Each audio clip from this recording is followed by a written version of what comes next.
Meeting will come to order. Let me begin by saying to all my colleagues on the subcommittee that it is with deep regret that we had to call this hearing today. Last week we were greeted with shocking headlines. The New York Times led with charges for 106 in a huge fraud over disability. And ABC News led with the New York cops, firefighters in massive 9/11 fraud, the indictment says. I'm outraged, but more importantly, the American people are outraged. Law-abiding Americans woke up to learn that the taxes they pay to Social Security had been stolen. Today's hearing follows September's hearing on the scandal in Puerto Rico, which, according to the Inspector General, who's with us today, was at that time the largest fraud in the history of Social Security. Now, less than 6 months later, we have another, even more shocking scandal in New York where 106 people have been arrested. Not only the size of the fraud that is shocking, but those who committed it. Former policeman, fireman, and a former FBI employee. Worse, some of the defendants falsely claim that their disability was caused as a result of the 9/11 terrorist attacks, while many had never even worked at Ground Zero. It's truly a sad day in America when people who once held positions of public trust betray the public confidence. These individuals are accused of stealing from a vital program that serves those who can no longer work due to disability. In fiscal year 2013, Social Security paid out $139 billion in disability benefits to 11 million beneficiaries. Also in that same year, Social Security paid out retirement benefits to 57 million beneficiaries. This subcommittee has held 11 hearings on the disability program, and 3 of them focus specifically on disability fraud because preventing fraud is essential to maintaining the public confidence in the program. The public is fast losing faith in Social Security, and I don't blame them because we all are. While I fully recognize there will always be bad apples, what's going on these days is very different. This is a program plagued by fraud conspiracy. First, there was West Virginia. In October of 2013, the Senate Homeland Security and Governmental Affairs Committee released the results of their bipartisan investigation detailing collusion between a West Virginia law firm, a Social Security administrative law judge, and some local doctors in approving benefits. Then there was Puerto Rico, and now New York. The initial cost of the system in New York is $22 million, the initial cost. In Puerto Rico, the scandal initially alleged to cost taxpayers $2.1 million. Amounts resulting from the corruption in West Virginia are still under investigation. Moreover, a total of 181 have been arrested in the New York and Puerto Rico scandals. I know the crooks don't care about the people who really need their benefits, but I do. According to the trustees, it's only 2 years before Social Security can only pay reduced benefits unless Congress acts. The program can't afford more fraud. It's only a matter of time when Congress may be asked to bail out this program, with the retirement side having to come to the rescue. And if that's the case, then all taxpayers and beneficiaries will shoulder the burden of a crime wave. What is more troubling is that the cases are just the ones we know about so far. As we will hear from the Inspector General today, other similar investigations are underway. Like organized crime, these recent scandals reveal fraud committed by a network of professional crooks made up of doctors, lawyers, and judges. It's the new get-rich quick scheme worth tens of thousands of dollars for every person who illegally gets on the rolls. It's appalling. And in New York, it went on for 25 years, starting in 1988. With the shocking news of the disability scandal in New York, Puerto Rico, and West Virginia, Americans and this subcommittee deserve answers, and we need them now. On behalf of my colleagues and the taxpayers, I'm asking, how can this happen time after time after time? Why is Social Security failing to prevent these fraud conspiracies in the first place? But it's more than answers that are needed. To restore trust in the disability program, Social Security must be held fully accountable for failing to prevent widespread fraud. Accountability must be accompanied by action to prevent this from happening ever again. I think the time for excuses is over. Let me make myself clear. I expect accountability at Social Security for these crimes. It's time for real leadership. It's been nearly a year to the day since Social Security had a commissioner. With the greatest respect to Mrs. Colvin, she has been appointed on a temporary basis. These scandals send a clear warning to the President that we need a Social Security commissioner who will make it his or her 6-year mission to fight fraud and restore to the public confidence in this program. Further, not once has any commissioner personally asked for our help to fight fraud. The next commissioner must set a bold new course and be unafraid to reach out to us here in the Congress. Mr. O'Carroll, I'm demanding a full investigation by your Office of Social Security's entire management and their failure to prevent fraud and conspiracy. And it must be a full, top-to-bottom investigation of Social Security. Leave no stone unturned. Find out how this could happen and what Social Security can do to stop it in the future. You must make this investigation your top priority. I want the investigation with recommendations quickly. The rip-off of taxpayers by professional fraudsters has to end, and it needs to end now. I also would like a full report from you, Acting Commissioner Colvin, telling Congress the immediate actions you're taking to prevent these crimes from occurring again and again, as well as any recommendations for legislation that might help you. I want this report within 30 days. Lastly, preventing fraud should not be and is not a partisan issue. Ranking Member Becerra, I would like to work with you on whatever legislation is needed. Today we will hear from Acting Commissioner Carolyn Colvin and the Social Security Inspector General Pat O'Carroll. Don't just tell us about the facts of the scandal. We can read that in the news. And don't just tell us about what you did. It's clearly not enough. And don't just say you need more money when the fact is Social Security has utterly failed to protect taxpayer dollars in the first place.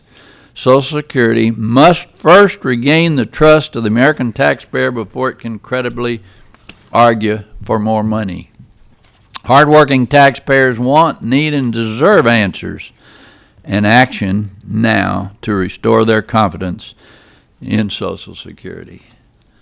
I thank you all for being here today. I now recognize the ranking member, Mr. Becerra, for his opening statement.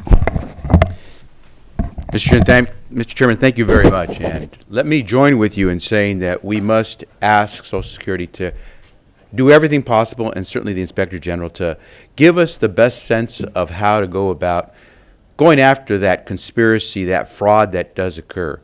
But let me differ a bit, Mr. Chairman, from the way you've described it.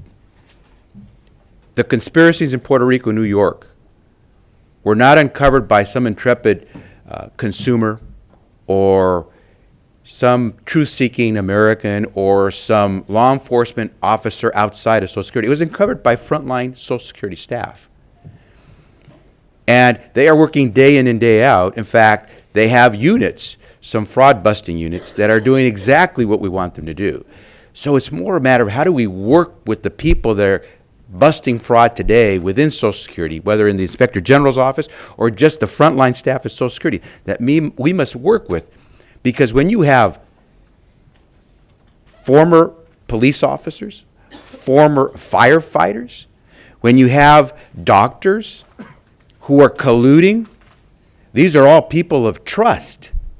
And so when a frontline Social Security representative sees a report from a doctor and sees in front of her or him a former police officer who may have been involved in 9/11, or a former firefighter who had saved people's lives saying, I'm disabled, and here's my documentation from a doctor saying, I deserve now to receive the disability insurance benefits that I paid for.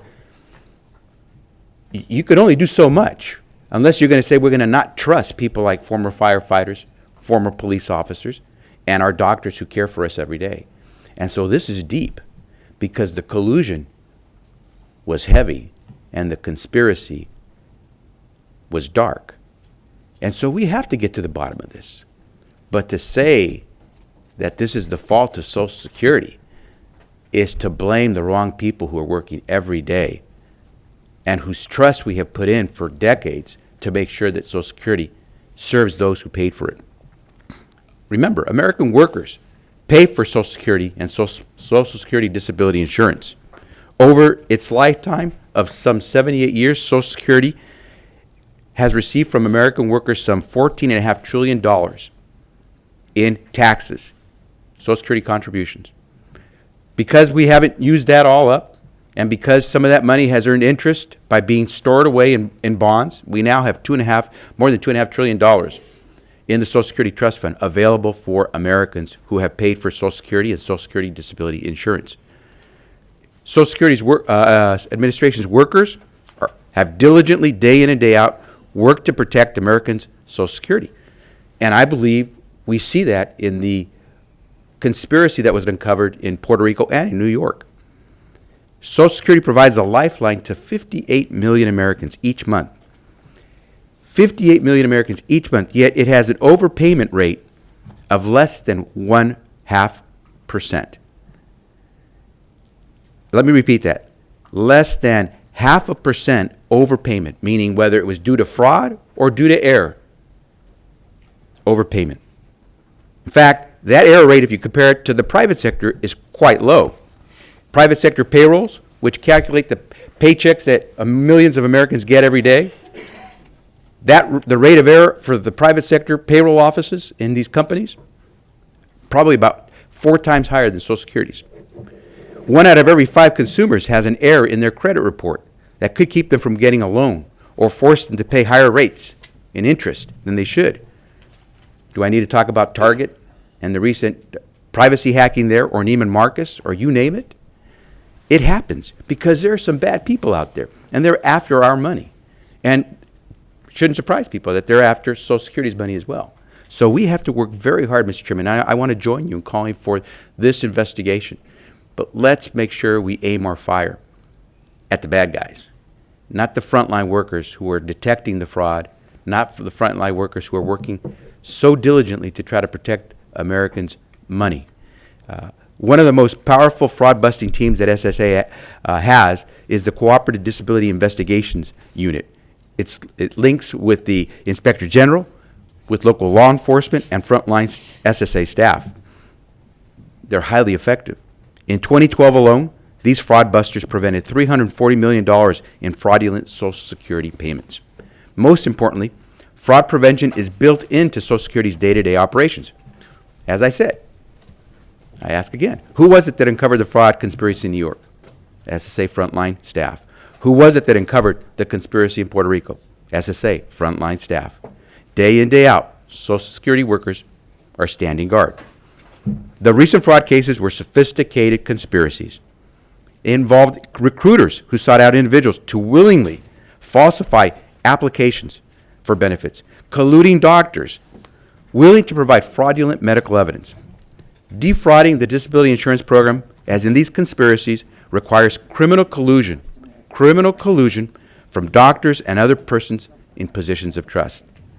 The New York City conspiracy if you can believe it, again, required former police officers who recruited others to lie, an attorney willing to submit false claims, doctors willing to provide fake evidence, and applicants willing to undergo fake treatment for a year to make it look like they were genuinely disabled.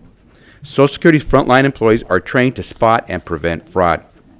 Every employee, from the newest hire to the long-term veteran, attends fraud referral training every year and is alerted to potential fraud tip-offs via a monthly bulletin. The vast majority of disability insurance, let's remember, are honest, hardworking Americans who earned their benefits through hard work, and now they need them to live on. To put it in perspective, last year, about 11 million people received Social Security disability insurance, and about 1.8 million applied for disability benefits. That same year, Social Security Administration frontline staff made over 22,500 referrals for suspected disability fraud. The IG opened formal investigations on 5,300 cases and referred 100 to the U.S. Attorney's Office for prosecution. As you can see from these statistics, the vast majority, 99.9% of disability beneficiaries, are hardworking Americans who earn their benefits. So, Mr. Chairman, let me begin to close by saying this. We know that the number of disability insurance recipients has increased, but everyone who's looked at this has told us it's not so much because of fraud. It's because the baby boomers were retiring, and we're beginning to use our Social Security or our Social Security disability benefits. Women, over the last decades, have begun to join the workforce, and now they are becoming Social Security recipients or disability insurance recipients. So the chief actuary has told us that you don't even calculate in the reason for the growth in the disability insurance population the issue of fraud. So let's go full steam ahead to investigate fraud, but let's not say that that's what's driving the fact that honest, hardworking Americans are now using their disability benefits. Let's go after the frauds. Let's go after those who are willing to take away the taxpayer dollar, but let's not deprive those who've earned it and now should receive it. And finally, Mr. Chairman, as we go about deciding how to go out there and detect this fraud before it can ever happen, let's not understaff the very people at the front lines who detect it first. Let's not tie the hands of Social Security to find the fraud by continuing to cut their budget over $1 billion in the last year or two. That New York City office that detected the fraud, today they have fewer people on the front lines working than they did back in 2008 when they detected the fraud.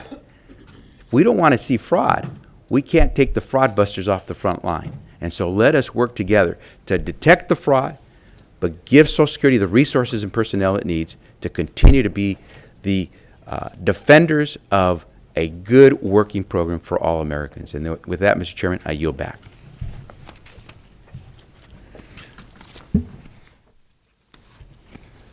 Thank you, Mr. Becerra. As is customary, any member is welcome to submit a statement for the hearing record. And before we move on to our testimony today, I want to remind our witnesses to please limit your oral statements to 5 minutes. However, without objection, all of the written testimony will be made part of the hearing record. And before I introduce our witnesses, I want to recognize two important people who are in our audience today. From the Manhattan District Attorney's Office, Cyrus Vance Jr., District Attorney, and David Suchman, Executive Assistant, District Attorney, and Chief of the Investigation. Thank you all for being here. On behalf of all Americans, I want to thank you and your staffs, along with the federal agents from the Social Security Inspector General staff, the detectives from the New York Police Department, the New York State Attorney General's Office, other state and local law enforcement agencies that have assisted in the arrests, and the employees of the New York State Disability Determination Services and the Social Security Administration. Thank you for your tireless work in bringing these defendants to justice.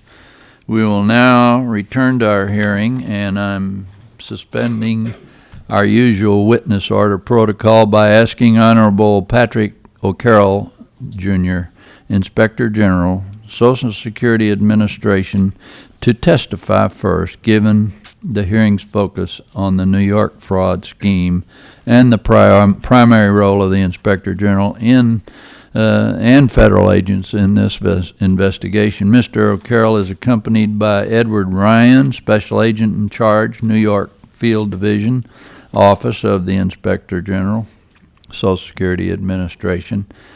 And next to him is Honorable Carolyn Colvin, Acting Commissioner of the Social Security Administration. Mr. O'Carroll, welcome and thanks for being here again. Please go ahead. Good morning, Chairman Johnson, Ranking Member Becerra, and members of the committee. Thank you for the invitation to testify today. I'm joined by Special Agent in Charge, Edward Ryan, from our New York Field Division. I'm also joined here today with the District Attorney for Manhattan, Cyrus Vance Jr., without whom this case may never fully come to light. The man you see on the TV screen is Louis Hurtado. Mr. Hurtado was an NYPD officer until 1988, when he left the force in a disability pension. In 1990, he applied for Social Security disability benefits using a man named Raymond LaValle as his attorney. In 1991, he was awarded benefits, including a lump sum retroactive payment of almost $19,000. He continued to receive as much as $1,700 in benefits every month until they were suspended this week. In all, he received about $475,000 from SSA. For much of this time, he owned and operated the VIP Black Belt Champions Training Center. He taught and performed martial arts, and you can see him in his activities in this video. While we have more evidence in this clip, I'm sure you'll agree that running a business like this is inconsistent with his claim that he can't perform any work in the national economy. He's just one of 102 disability beneficiaries in this case. You'll see pictures of some of them appear as I talk, who were recently indicted for fraud, and all but one has been arrested. It's alleged that these 102 beneficiaries, most of them retired New York City public safety officials, were able to fraudulently obtain disability with the help of 4 men. Raymond LaValle, an attorney, Thomas Hale, a disability consultant, Joseph Esposito and John Minerva, who are retired NYPD officers who acted as facilitators and recruiters. The alleged scheme worked like this.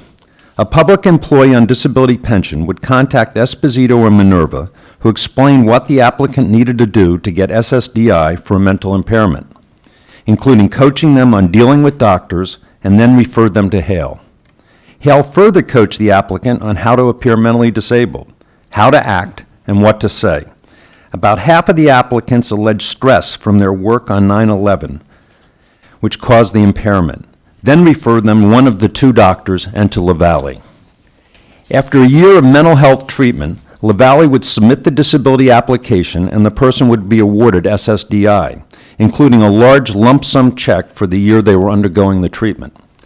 Although the law generally limits attorneys to a fee of no more than $6,000, LaValle and the other conspirators charged a fee equal to 14 months' worth of benefits, often more than $40,000, and accepted only cash as a payment.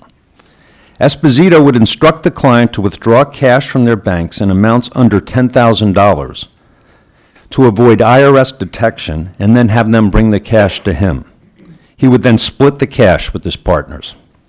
It was a lucrative business. When we executed search warrants on these 4 men, we found large amounts of cash in their homes and in their safety deposit boxes.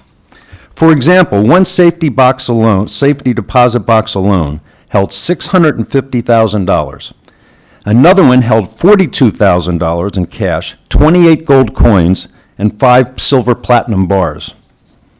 We began this investigation in 2008 after our New York CDI unit received a number of allegations from the New York DDS.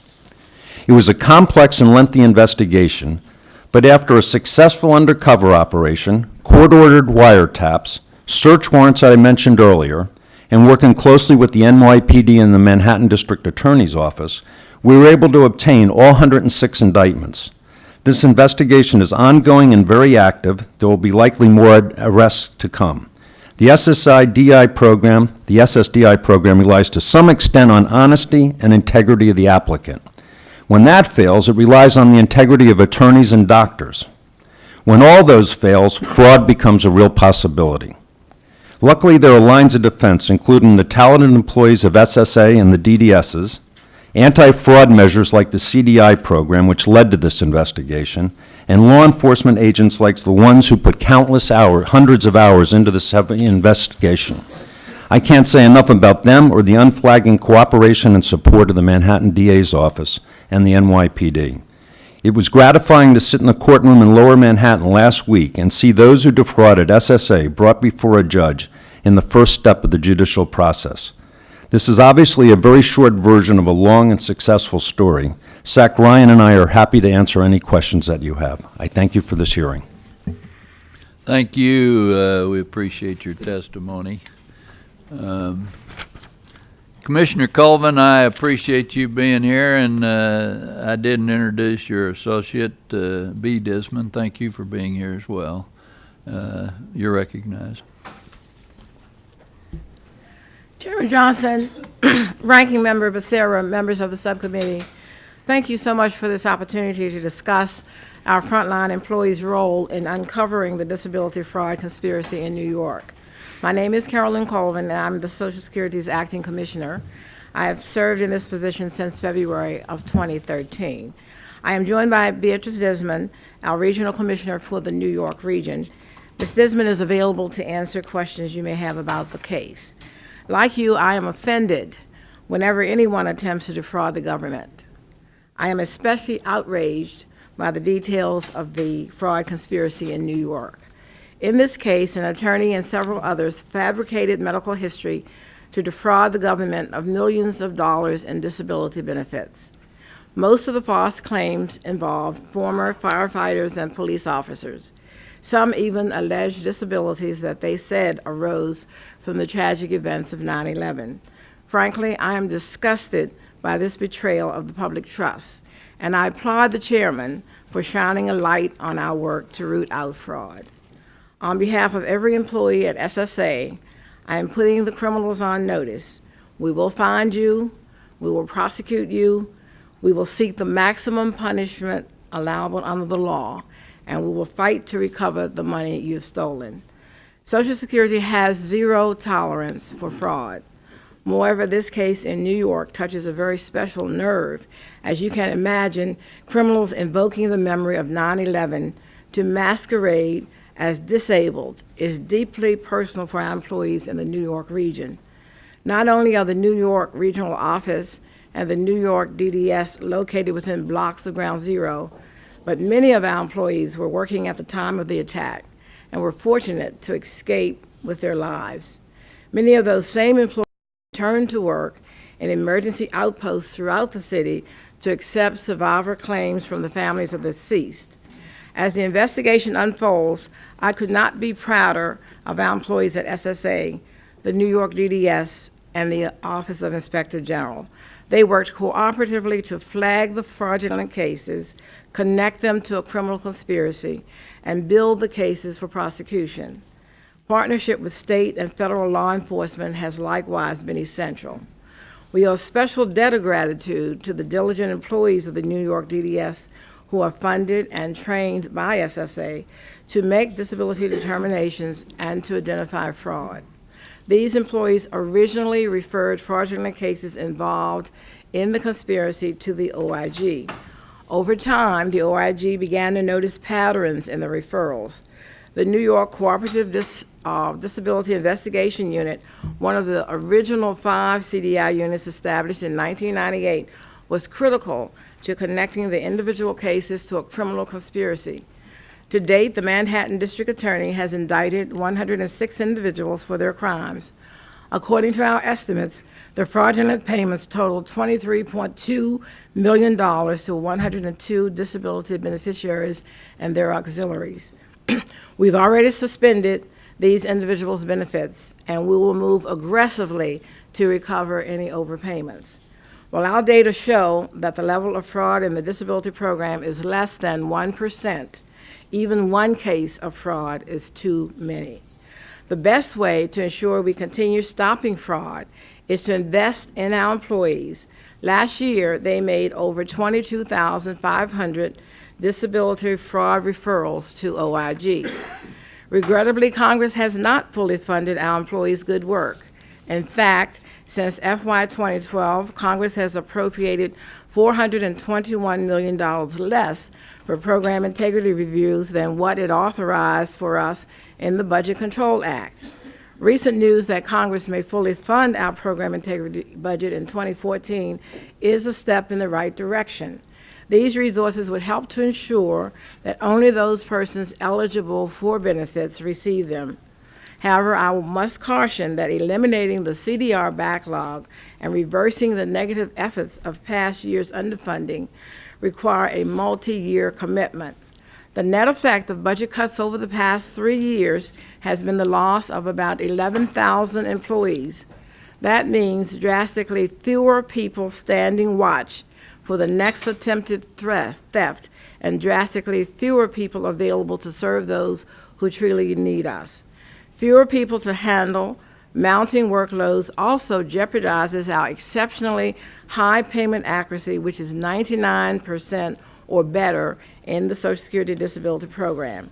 We are proud of these results, and we will continue delivering them with your support. Thank you, Ms. Disman, and I will do our best to answer any questions you have with the understanding that the fraud case is an active investigation. Thank you for your testimony. We'll turn to questions now, and I have one for Mr. O'Carroll. The New York case is the latest of 3 disability fraud cases in less than 2 years. Can the American people expect more like this? Yes or no? Chairman Johnson, we've got a number of investigations going on now Well, the involving... question I ask is, can we expect more like this to surface, yes or no? Probably. Okay.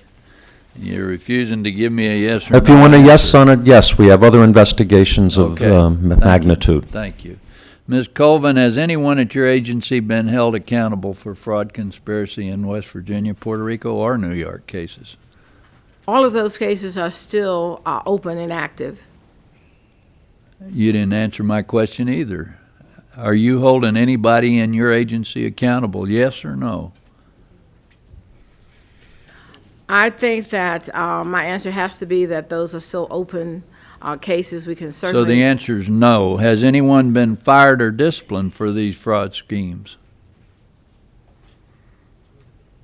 There have been significant organizational changes in our West Virginia office, but as I said before, those Well, cases you got are still West open. Virginia, Puerto Rico, and New York now. Are you taking care of those areas as well? I think we need to let the investigation continue. You're not making any changes in the administration. Is that true or false? We're not making any changes in the administration at all. There's no suggestion in my understanding that we need to do that at this time. I would prefer to see the investigation concluded, and we'll make our decisions Well, at you that know, it's point. been a long time coming. Those investigations have been going on for many years. It's not just something brand new. We make the referral, Mr. Chairman. We don't determine the fraud or do the investigation. We simply make the referrals, and we make considerable referrals each year. Yeah, but you're running the agency right now, and you note on page 2 of your testimony, quote, the continued success, unquote, of the fraud detection and referral process you call success, 3 scandals in 2 years, with the last 2 within 6 months of the same region? Yes, I would call it success because I think that our anti-fraud our activities have been very successful. Remember that it was our staff who uncovered those cases, and it was the Inspector General who was able to note patterns in those individual referrals that suggested conspiracy. I still contend that the first line of defense are our well-trained employees, the DDS as well as the field office. They are trained to identify potential fraud, and they are doing just that. And clearly, the reduction in the number of staff we have to watch what's happening and be alert to potential fraud is a concern for us because the numbers have substantially decreased. It seems like it took an awful long time to uncover this last one. On page 2, you state you will move to recover any overpayments from the New York fraudsters. You call these overpayments, but aren't they illegal payments? Yes or no? I'm sorry, you saw The payments you made to those people in New York during all this, you call them overpayments. Weren't they illegal payments? Chairman, as in Puerto Rico, we can't make that determination now. I am actually waiting to get a release from the Manhattan District Attorney to start the re-review on the cases.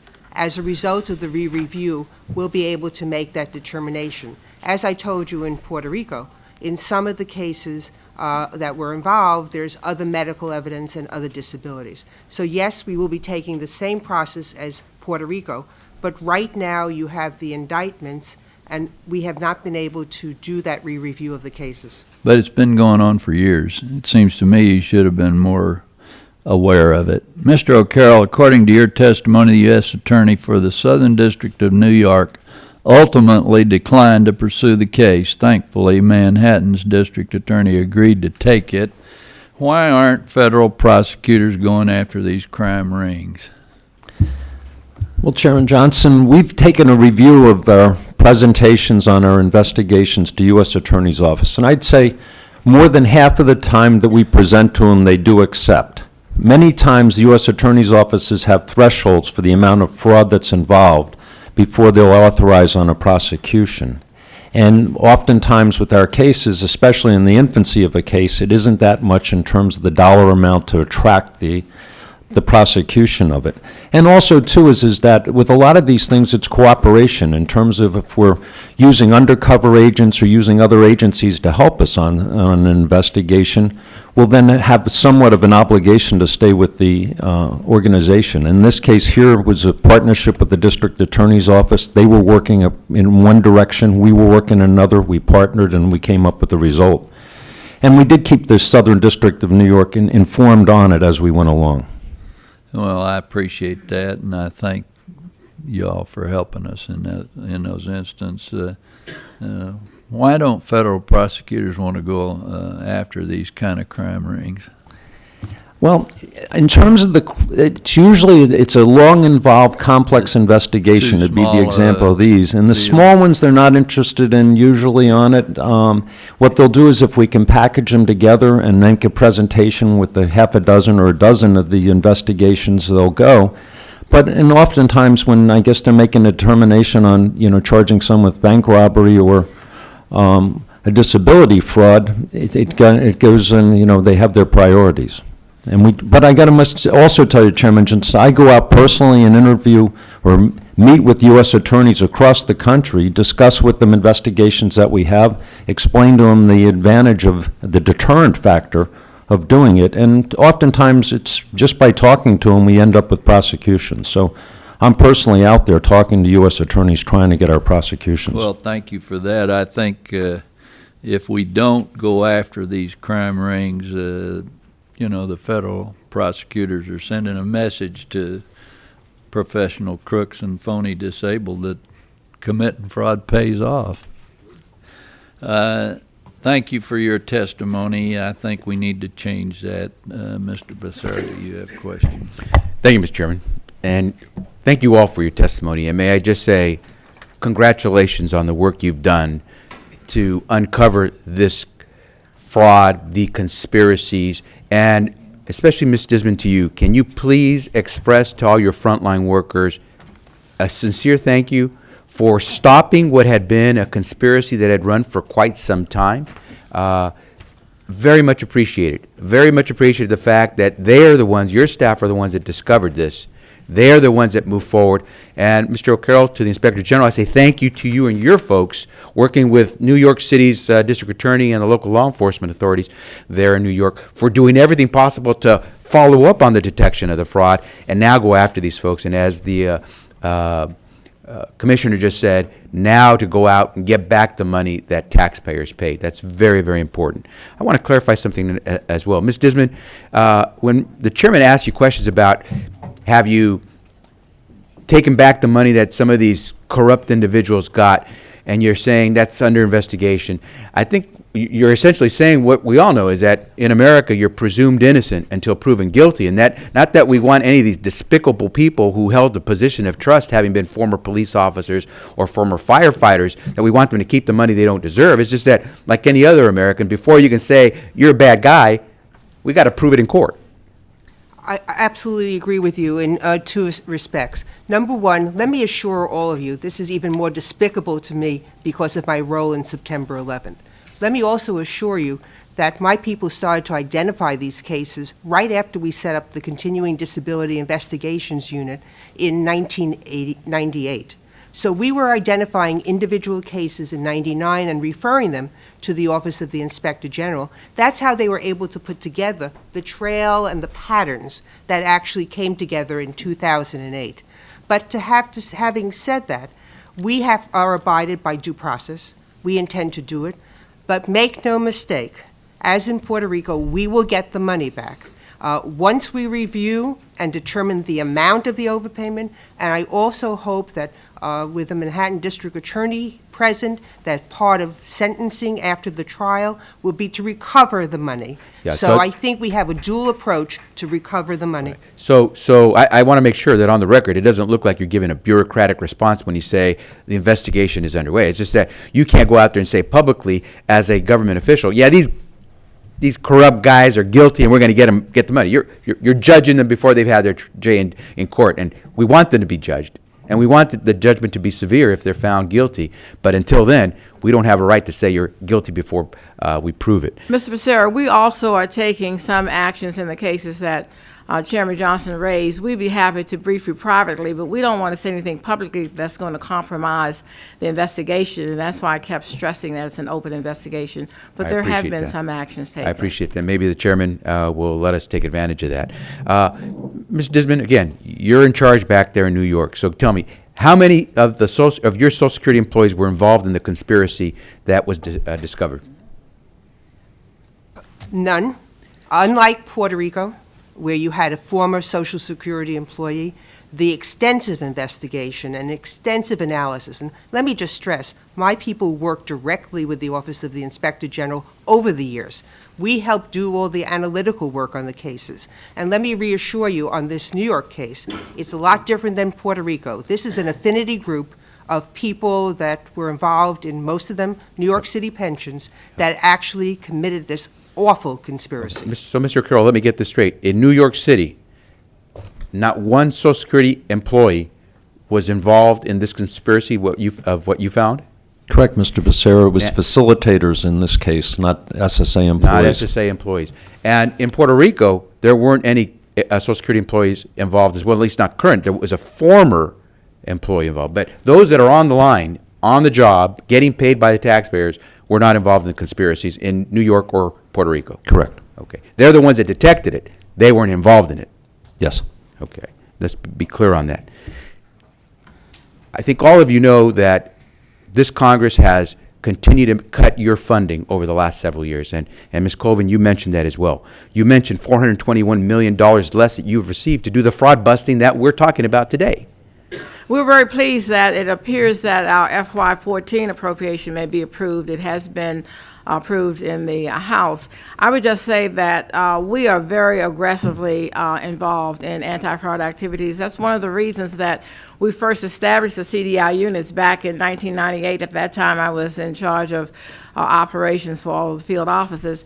And we have seen that the CDI units are effective. These cases are very complex, so you need the cooperation of the DDSs and SSA, the Inspector General, and local law enforcement. And that's what we have under the CDI. We have those formal arrangements. But because of the lack of resources, we only have 25 CDI units.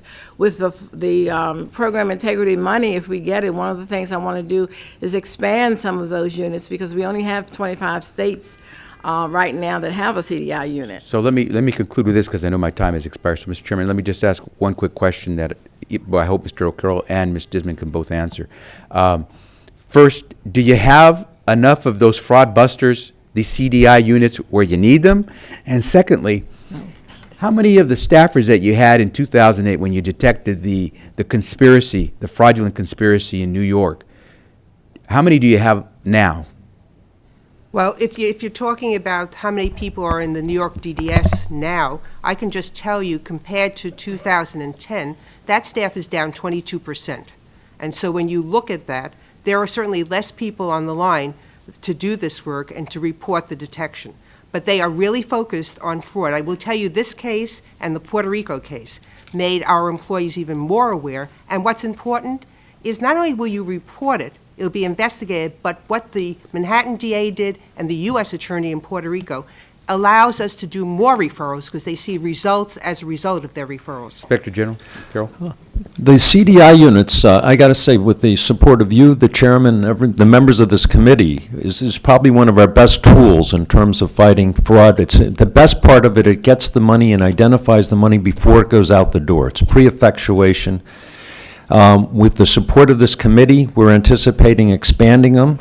We're adding people to the CDI units that we have now with just the purpose of identifying fraudulent doctors, lawyers, and facilitators. And I think we have a pretty good story, and moving forward, that's going to be one of our, priorities with any resources that we have.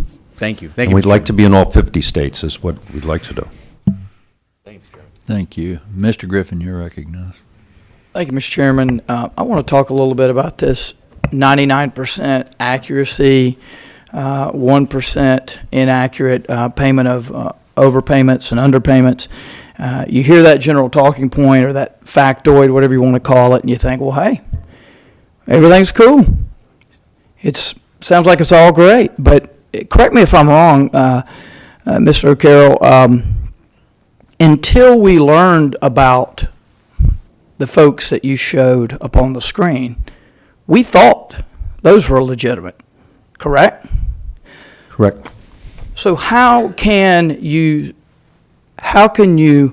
tell me, how can anyone tell me what they don't know?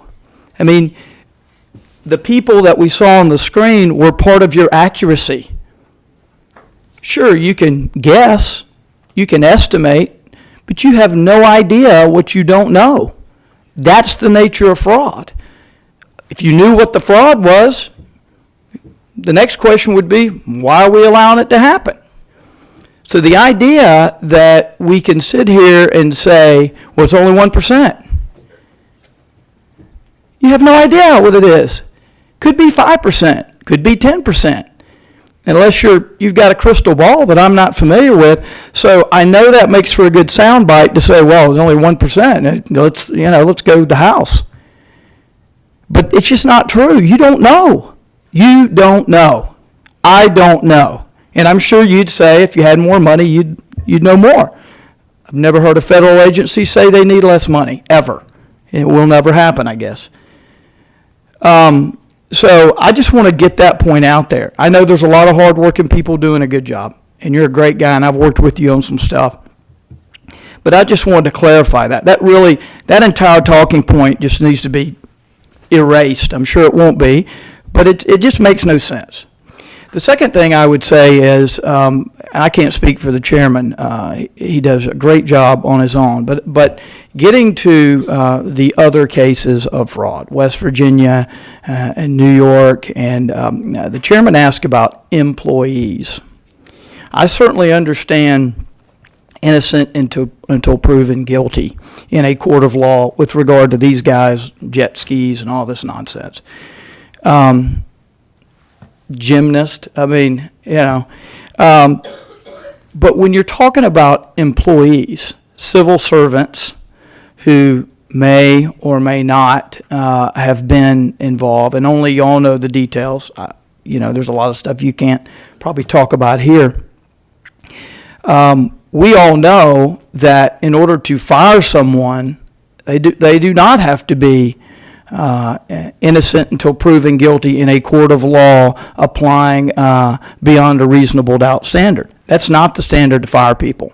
So a lot of times when things are discovered in an agency, IRS, for example, elsewhere, people are fired long before the case has made its way through the system fully, because you get enough as an employer to say, hey, this person shouldn't be working for me.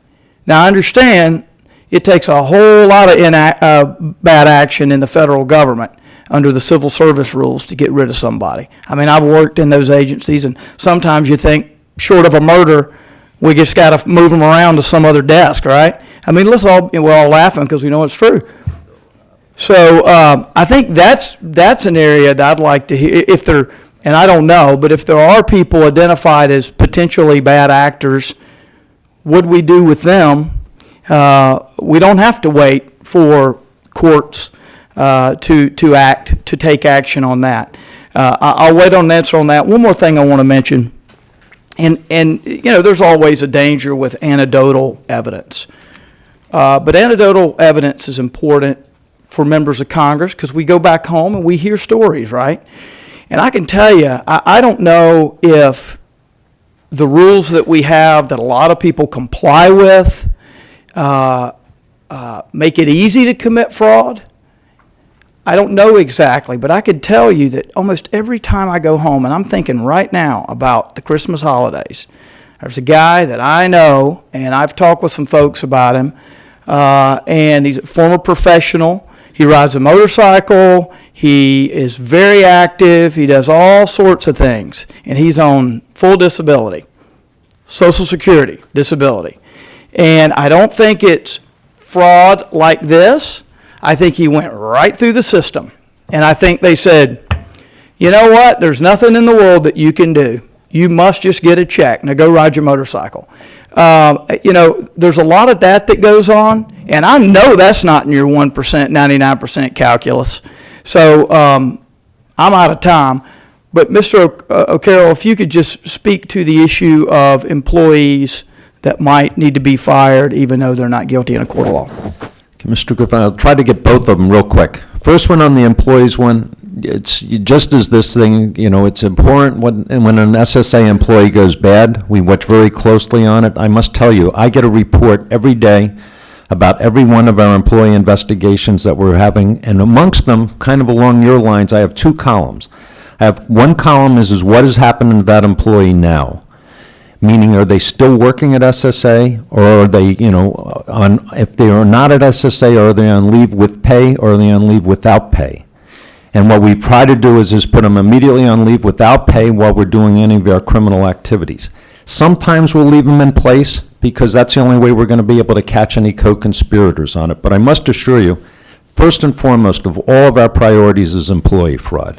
And I must say that it's a small percentage, as we talked before, but any percentage when you're talking about fraud is unacceptable.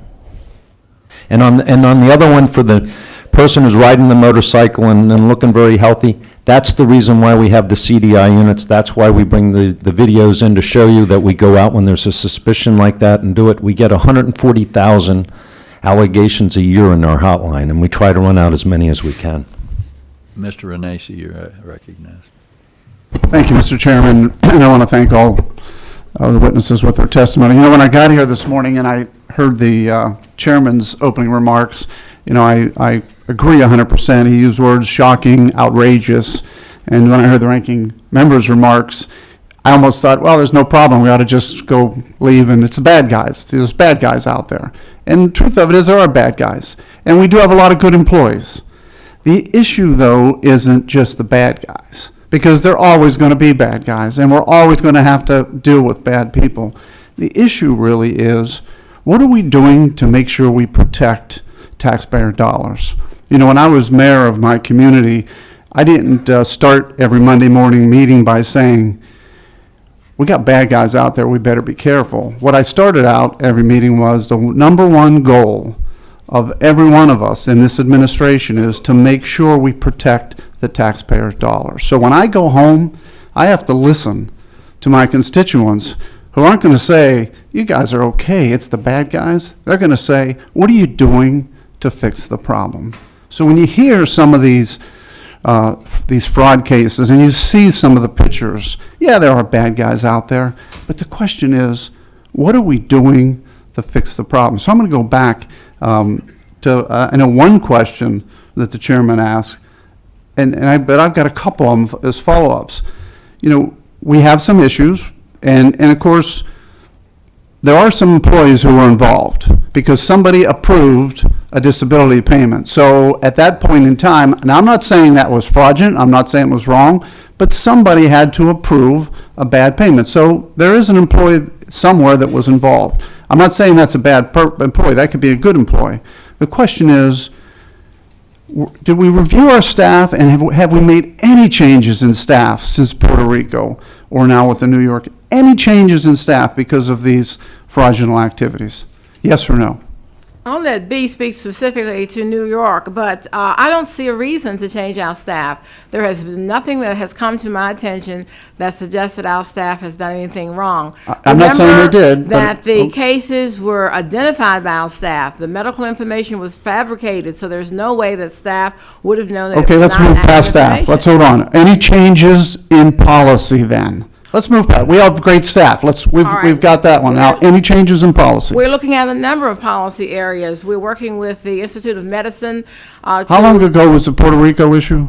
How many? Well, the Puerto Rico issue was investigated over a period of years, and it actually came to fruition, as you know, in August of this past year. Okay, any changes in policy since August because of the Puerto Rico incident? Well, there's been a number of initiatives as we looked at Puerto Rico over the Any years. changes Well, in I'm gonna tell you, policy? there's been, our policy staff has been in touch with the Administrative Council of the United States and the Institute of You're not Medicine. answering the question. Mr. Menashe, we have to have data and research. I'm just asking a simple yes or no question. Have there been any changes in policies? You don't make changes that quickly. You Okay. have to have time to. All right, look at we'll move to the what- next one. Any changes in procedures?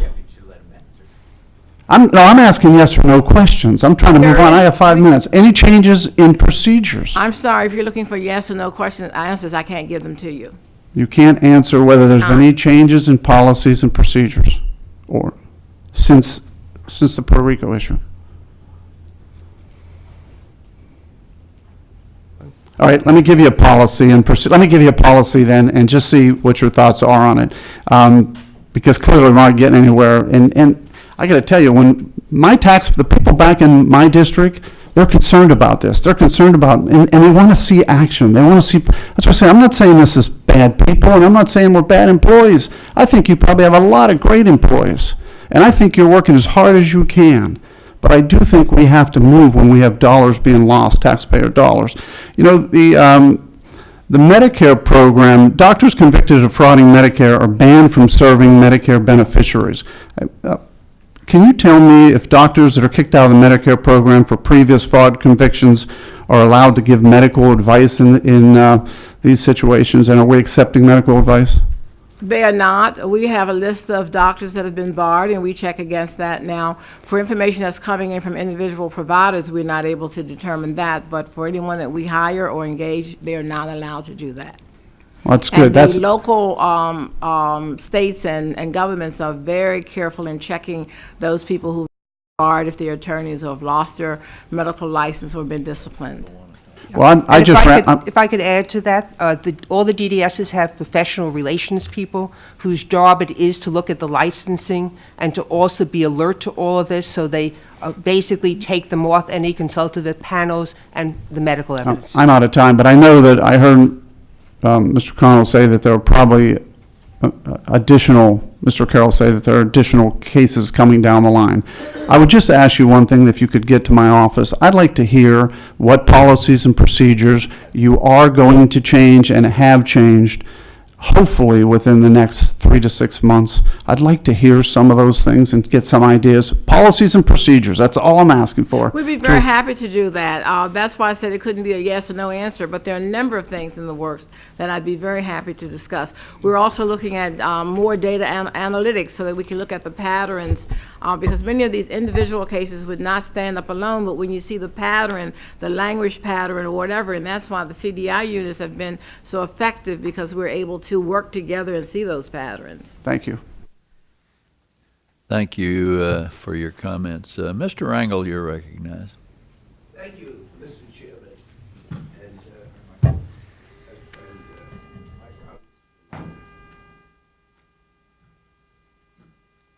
let me thank you for calling this hearing. I really came down to congratulate the Social Security Office on this fantastic investigation. And I had hoped that it would serve as an example of these terrible frauds that are being committed at the expense of men and women that put up their lives every day, that probably will find it more difficult to get the type of assistance they need. The tone of the questions, I hope you understand, is because we do have a Democratic president, and sometimes anything that's done by the administration is not appreciated. But in this particular case, I think more than just the fact that you've indicted 100 people, you've sent a message to every policeman, every fireman, that the government does not intend to allow these things to happen.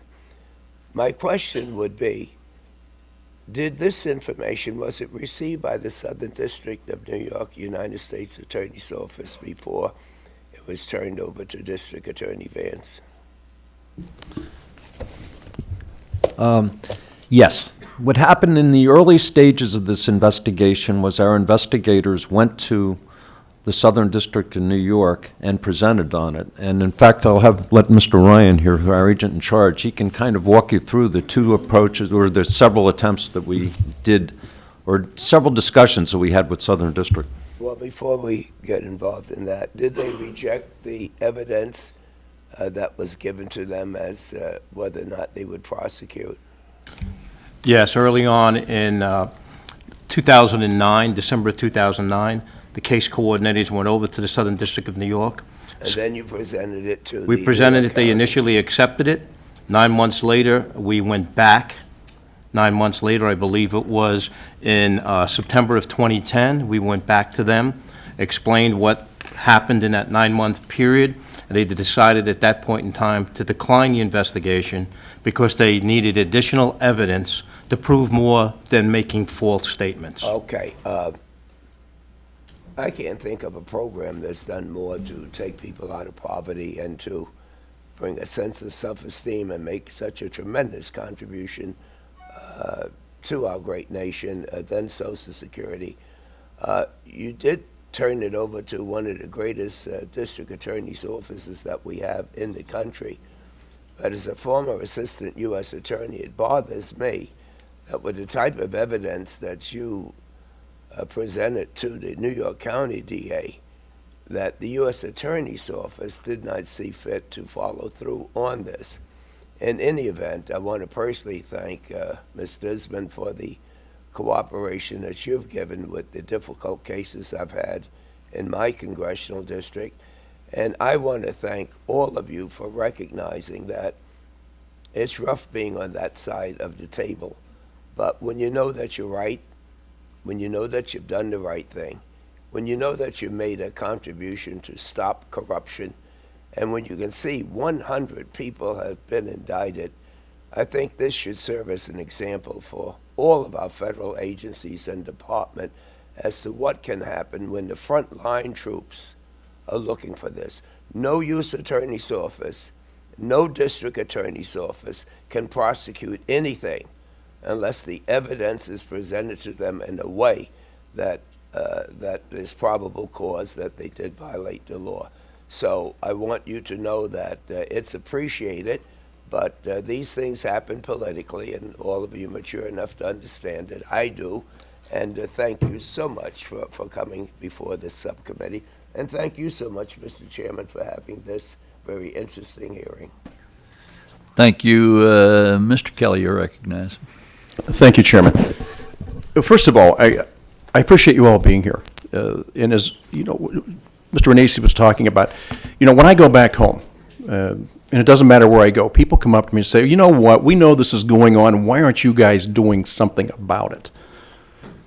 They don't say to me, listen, you need to get with the SSA people and find out who's not doing a good job. They say, you need to do something about this. And all of us in this room today, both you testifying and us up here, we all work for the American people. You don't work for SSA, and I don't work for the Republican Party. In fact, this is not a Republican or Democrat issue. This is an American issue because, as you know, and Ms. Coleman, you can probably state better than anybody else, how is Social Security funded? Taxpayer dollars. Wage taxes. Through FICA taxes. Yeah, wage taxes. Absolutely. Wage taxes are paid by people who are working and their employers. 6.2% from the employer, 6.2% from the associate. There's 12.4% of everybody's payroll going into a fund to take care of Social Security recipients. So when we talk about these things, it really isn't Republican versus Democrat, us versus you. It's about us as a group representing the American people. They sent us here to do a job. Our job in Congress is oversight, investigate, and expose when we think there's something wrong. Ms. Cole, I was looking at your bio. That you have an incredible bio. And if you don't mind, I'm just going to go through it because I don't know if people understand everything that you do. Now, this is since 1995. You're a regional commissioner. You have direct authority over Social Security Administration's operations in New York, New Jersey, Puerto Rico. Ms. Disman. Ms. Disman, but this is all in your region, right? I am the acting commissioner for the entire country. Okay. Ms. Disman Ms. has the Disman? New York region. Okay, I'm sorry, Ms. Disman, right. You're doing all of these different things. In addition to that, that's an administrative budget of about $400 million. You have 3,900 employees, 113 field offices, 4 teleservice centers, 4 Social Security card centers, the Northeast Program Service Center, and the Regional Office administrative staff. Throughout the region, more than 7 million beneficiaries receive more than $88 billion, that's billion, in Social Security and supplemental Social Security income benefits annually. Now, you also, you were asked by the Commissioner of the Social Security to chair the agency's Medicare Planning and Implementation Task Force, right? You're responsible for implementing the responsibilities given to Social Security in the Medicare Modernization Act of 2003, the Medicare Improvement Acts for Patients and Providers Act of 2008, and the Affordable Care Act of 2010. I'm looking at all the different hats you wear. Right now, and correct me if I'm wrong on this, because I don't know how you do these things. The reason you're here today is about this crime ring in New York, all right? You were here before because of Puerto Rico. Now, but you're also the executive in charge of implementing the Affordable Care Act on behalf of Social Security Administration. I understand that Social Security Administration must confirm the Social Security number of everyone who signs up for Obamacare. So as you come here today, is your concern has to be split of all these different things? Really? You could do all these things? You're amazing. Excellent staff. You're amazing. It's more than just me. I have to credit it with all the employees that work for me, my executive team, and certainly all my years of analytical and experience, institutional knowledge. All right. How many people are we talking about getting Social Security numbers for, verifying? Well, we're talking about, are you talking about for the Affordable Care Act? Yes, ma'am. Well, for the Affordable Care Act, at this point in time, we wait for the CMS hub to send us the Just transactions. ballpark it for. I'm not going to, listen, this is not a gotcha. I'm just trying to figure out how many people you're trying to. Yeah, we're basically over 30 million right now. 30 million? Right. Okay, and you have all this fraud going on too. Well, this situation has nothing to do. You're a remarkable lady then for what you're doing, a remarkable person. I'll take the gender specificity out of it. You're a remarkable person if you're able to do all this. Ms. Colton, you said that you're underfunded as an agency. That's correct. Okay, how do you define underfunded? What do you base that on? We are able to identify in our budget what we can do with the amount of dollars that you give us. As a result of... If I were to give you from the United States taxpayers $11.5 billion, would that be considered a sizable amount? Our budget is. No, is that a sizable amount? Because, as Mr. Griffin said, there's never enough money for any of the agencies. Do you know what, this year, it's $11.5 billion, and we're underfunding you.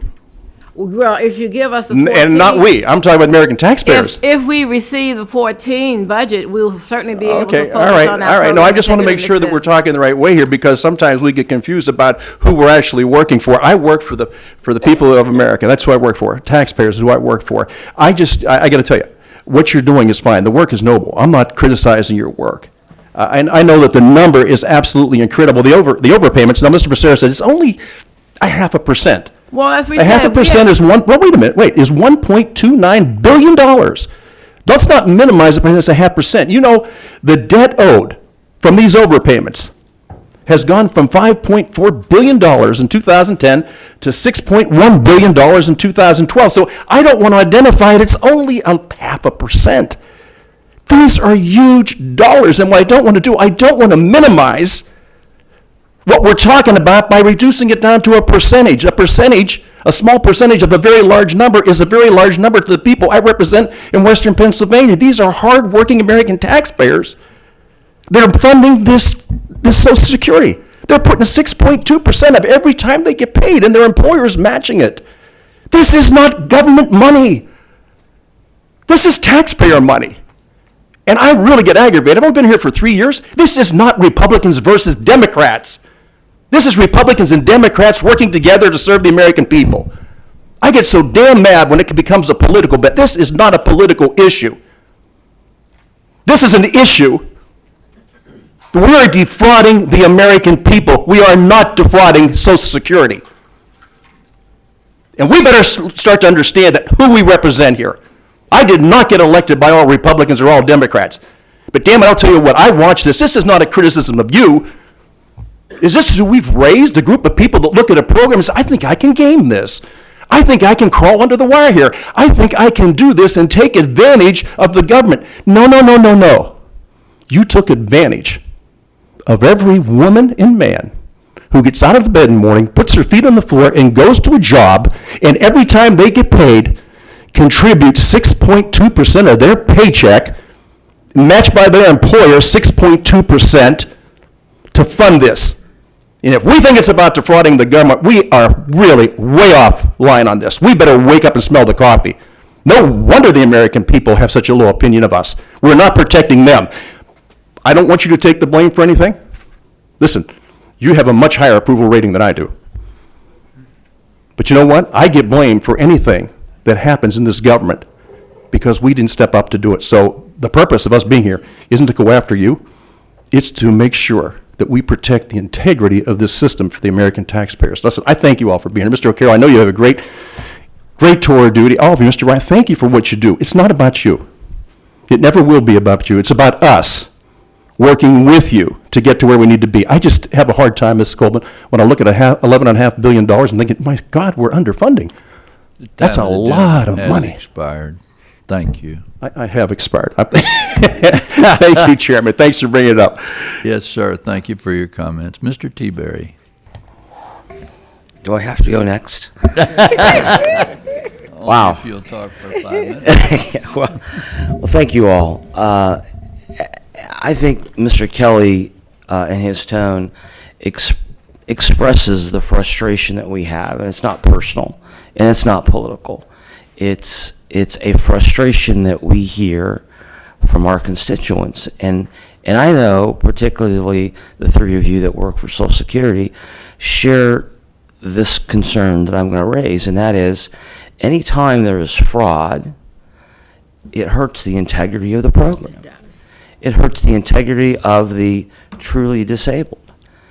The whole program gets a black eye, and I'd say that to Mr. Griffin's point, when I go back home, there's not a whole lot of confidence in the program when they read stories like the New York story, because they don't think that's the 1%.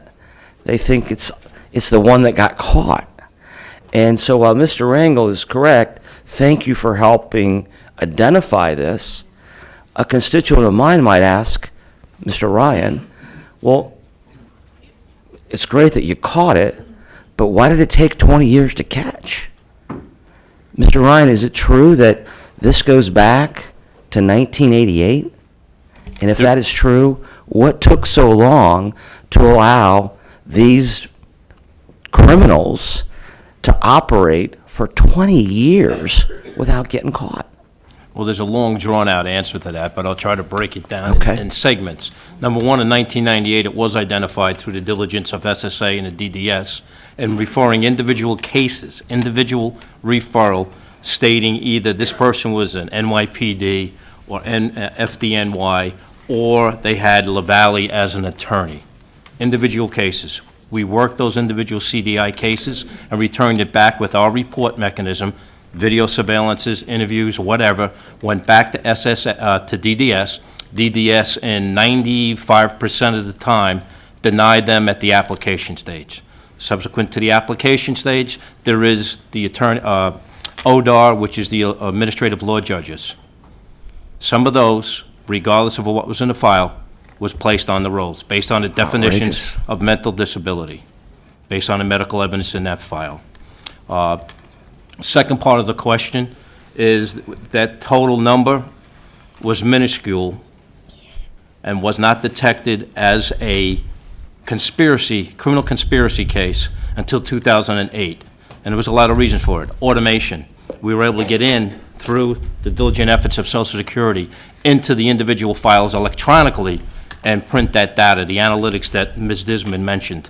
We were able to get that, and we were able to identify the patterns then, LaValle, et cetera, in this New York case.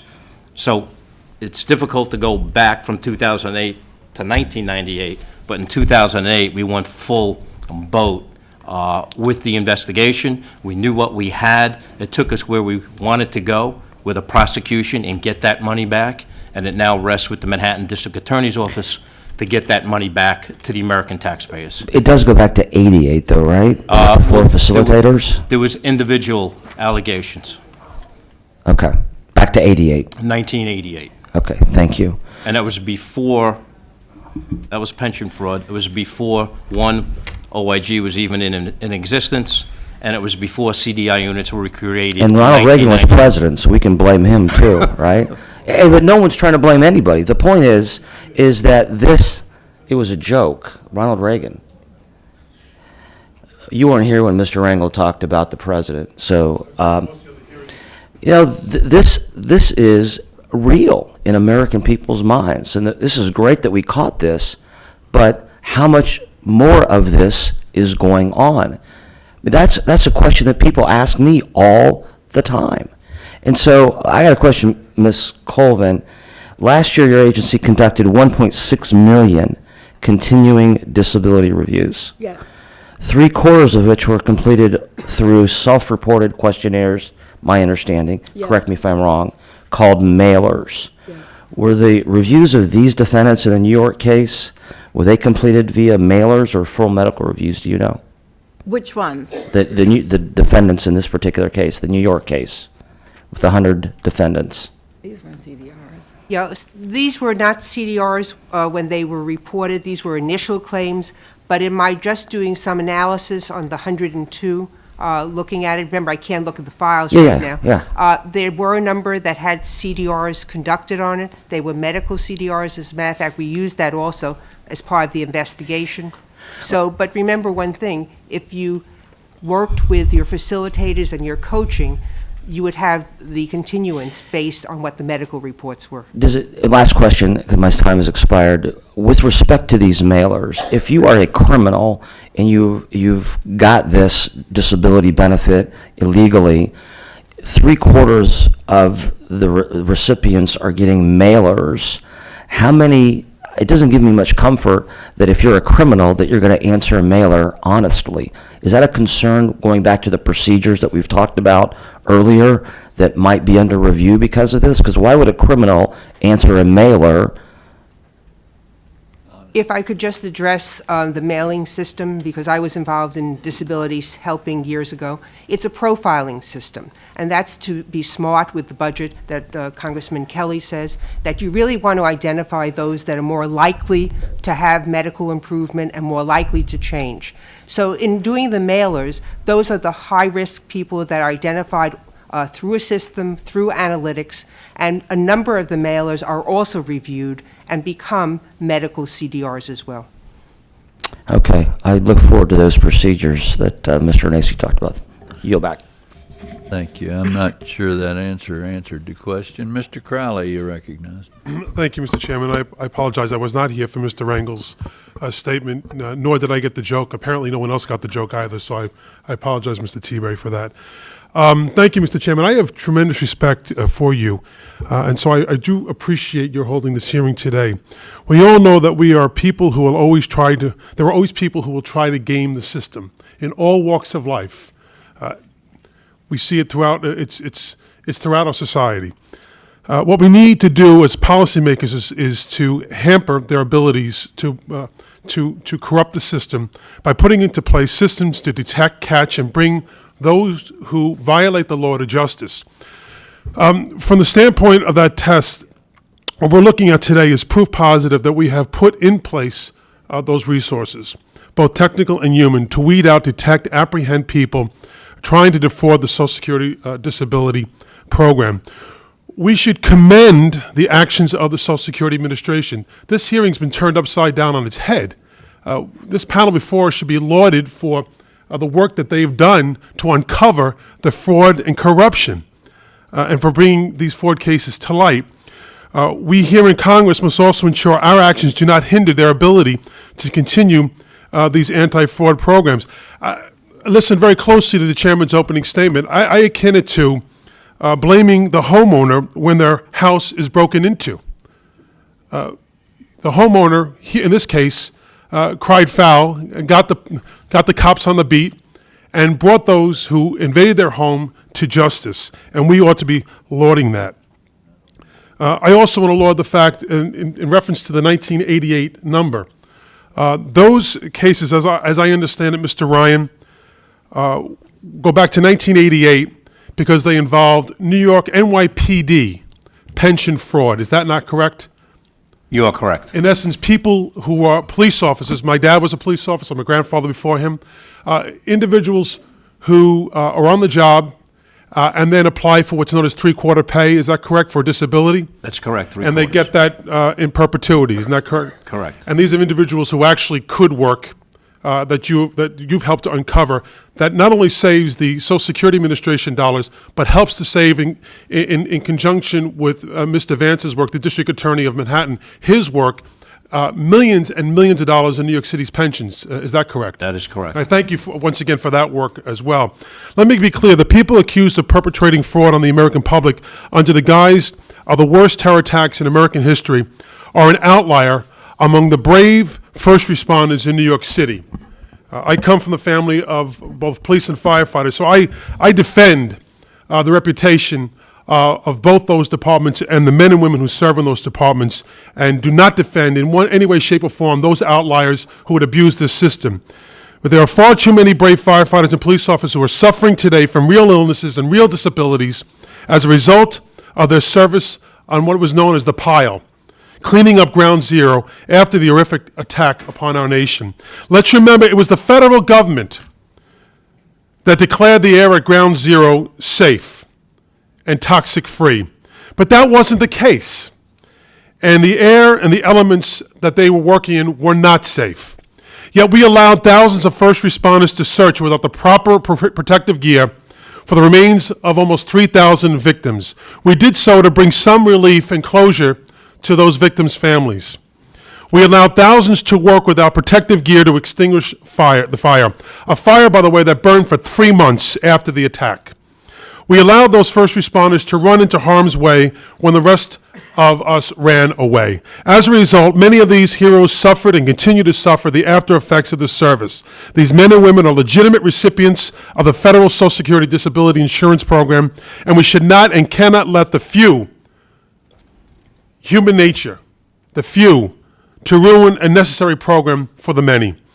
One of my proudest moments in Congress came when, under a Democratic majority, we passed the 9/11 First Responders Health Act. It came after years of obstruction and partisan delays that never should have occurred. So let me be clear. If any member of Congress tries to use the fraudulent activities to taint the sick and wounded first responders of 9/11, they will have to deal with me directly. Congress has oversight responsibilities and obligations, but we also have to make sure we don't actually hamper the ability of federal investigators to do their job of fraud detection. Some in Congress have tried to cut off the very federal resources that stop fraud through budget cuts, furloughs, and downsizing, taking the very cops off the beat who are looking out for fraud and abuse in these programs. Ultimately, this lack of resources encourages more and not less fraud. Thank you all again, each of you, for being here today.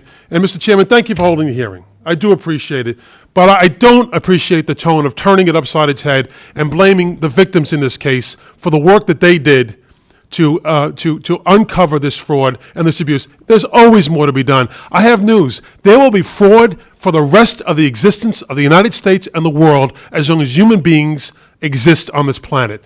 We are an inherently flawed people.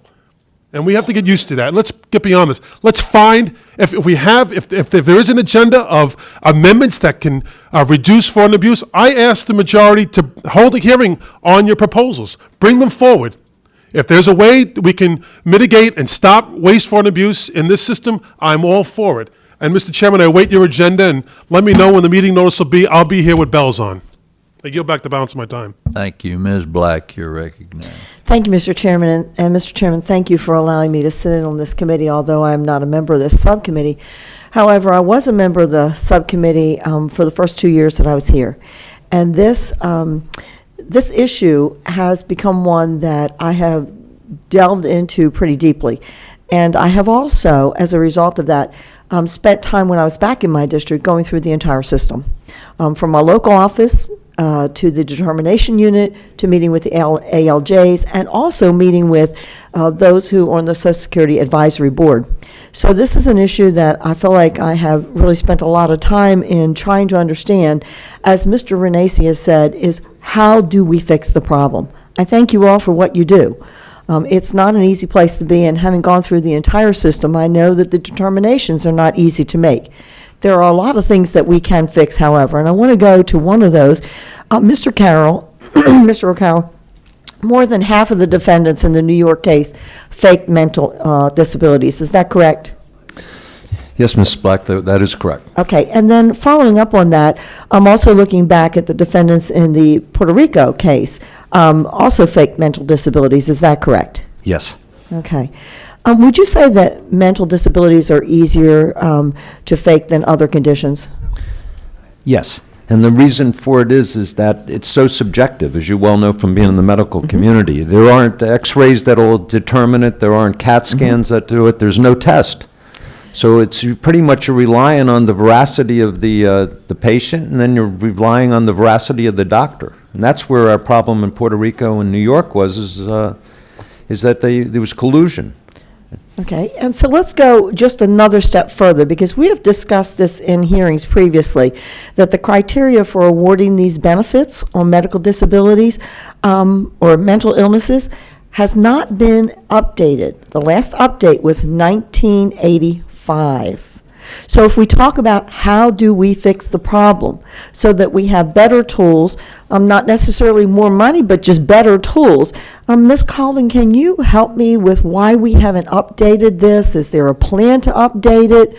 Are we working on that? Because this is 30 years now since it's been updated. It's on. That's an excellent question. Yes, we are. We're working with the Institute of Medicine, and they're reviewing more objective instruments that might be out there. When do you expect something from this? Again, 30 years worth. I think I'd like to have some kind of idea about what the plan is. Give us the timeline of when you expect that there is going to be an actual update of looking at mental illnesses. We have just given the task order to the Institute of Medicine, so I don't have a date of when we'll get their report. I'd be very happy once I talk to staff to see what the timeline is there. But we also have been updating our medical listings. As you know, many of them had not been updated for many. Grid, are you talking about the grid? No, the grid that's used- listings, the medical Oh, the listings that we listings, use. okay. And in fact, I think right now we've updated 10 of 15. The others are in the process of being updated. Our goal is to have all of them updated and then have them reviewed every 3 years. Okay, so I'm sorry, I'm going to reclaim my time because I don't have very much time and I want to get to a couple of other things. But this updating is something that I've seen continuously throughout all of the departments that I've walked through. We've not updated this, and we can't wait for the medical community to say, oh, we got to do another 5 years of research. I want to hear a plan of getting this done and getting it through. Grids are another thing, and looking and updating what currently jobs are available. We haven't updated that in years, so my own disability determination unit tells me that their hands are tied because there's not even computer skills that are out there now to say that you can be retooled to work with a computer skill. If your knees are gone or something where you have to have a job where you're sitting, that's not even been done. And it's been suggested for over 15 years now, so that one needs to happen as well. So when we talk about what can we do to fix the problem, there are tools out there that would help you to be able to do a better job so that perhaps people wouldn't get on disability that don't need to be on disability. And that's what I want to hear back from you all is when that is going to happen. Now, I want to go to Mr. O'Carroll again about using the internet. So, Mr. O'Carroll, your agents were able to determine many of the defendants were working. And how were you able to do that? Did you use any of these more up-to-date kinds of tools that you could possibly use? Yes, we've been using social media. In fact, that was some of the video that we showed at the beginning on it. Normally, what we do with our CDI units is as soon as we get an allegation that somebody is riding a motorcycle or doing something that's outside of the normal way they portrayed their disability, first thing we do is we start taking a look at probably public service type, not public information, taking a look at licenses, see that type of information on it. Next step that we go to is we go to social media. And oftentimes these people that are claiming that they can't go out in public, that they're afraid of crowds and things like that, will show on their social media that they're, leading, tours through rock concerts and things like that. Certainly. So we use that, and we think it's a very good lead, and it's something that should be considered when people make an application. So if I could just complete this, Mr. Chairman, I know my time has run out, but going back to the decision makers, I understand the decision makers are prohibited from using these kinds of resources. Is that correct? That's Ms. correct. Colvin? And is there a reason for that? Well, there are a number of reasons for it. We believe that using those media, one, it opens up to having PII data exposed. We also believe that it's an appropriate thing for the investigators to use, not for the adjudicators to use. Well, I'm going to suggest it's another tool. When we say, how can we fix this problem to give those who are the decision makers as much information as they possibly can, why not use things that are right at their fingertips to be sure that they're getting all of the information, as well-rounded a picture as they can? And I will tell you that the Disability Determination Unit told me they would like to have the ability to be able to use things that are at their fingertips, but they're prohibited from doing so. I think this is something we should look into as a subcommittee in giving them the opportunity and maybe the ability to be able to use those. Thank you again, Mr. Chairman, for allowing me to sit on this committee. I yield back. Thank you, Ms. Black. And I want to thank our witnesses for your testimony today and thank the members that were here and they're still here. And I, along with my colleagues, are beyond outraged at this, and for good reason. So it's up to you, Commissioner or Acting Commissioner, I'll call you Commissioner, to take the actions you need to restore Americans' trust. And with that, I thank you all for being here. The committee stands adjourned.